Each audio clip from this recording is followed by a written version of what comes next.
What's up, everybody? Today we're going to be talking about the 3 biggest mistakes you can make when playing the First Descendant if you are a free-to-play player. To start out, I would highly suggest looking at in-depth breakdowns on the first 3 characters that you get a free choice from. If none of the first 3 starting characters are interesting to you, just pick one, whichever one is the most appealing to you, and then you can look at all the other characters after that. Now, keep in mind, you will be getting Bunny for free about, I don't know, an hour and a half into the story. So you will have one of the 3 first characters unlocked, and then you will have Bunny. But the other ones you will have to grind for, or you could pay 5, 10, 20 bucks to unlock them, depending on how much they cost. But we're talking about free to play here. So keep in mind that it will take some time to grind for a character if you want to unlock them without money. I really want to put emphasis on this to look at characters, look at their abilities, look at videos of them, so you know that it is the character for you and you like their whole set and everything about them. If you don't, it's gonna be rough to switch, I'll tell you that. And on a side note about characters, some of them are better at mobbing, some of them are better at bossing.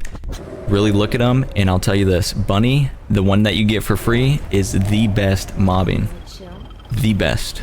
Now, for the second biggest mistake you could make, if not the biggest mistake you could make, is spending these energy activators and crystallization catalysts whenever you want, on whoever you want, on whatever weapon you want. When you complete the main story, you get 2 energy activators, and I'm pretty sure you get 2 crystallization catalysts as well. So if you haven't picked the character that you want to main, and the weapons that you're fully on board with, do not use these yet. The reason these are so expensive is because they have a 3% chance to drop off normal bosses and a 6% chance to drop off hard mode bosses. Bottom line is, do not use these unless the weapons and character you have are the ones you're sticking with. Now, for the final mistake people make is not upgrading and/or upgrading the wrong modules for your character and weapons. The reason I consider this a mistake is because the shards that you spend on this and the gold you spend are pretty valuable resources, and you don't want to go out and farm them all again for hours on end.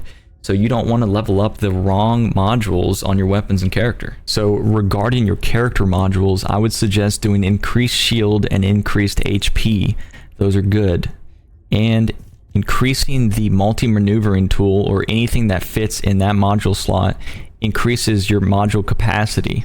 If you have extra module capacity to fit in there, I would suggest doing something that benefits your character, as in I'm playing Freyna right now, so anything toxic related is huge increase. Now for your weapon, the rifling reinforcement is a huge flat damage increase. You could do better insight for more crit.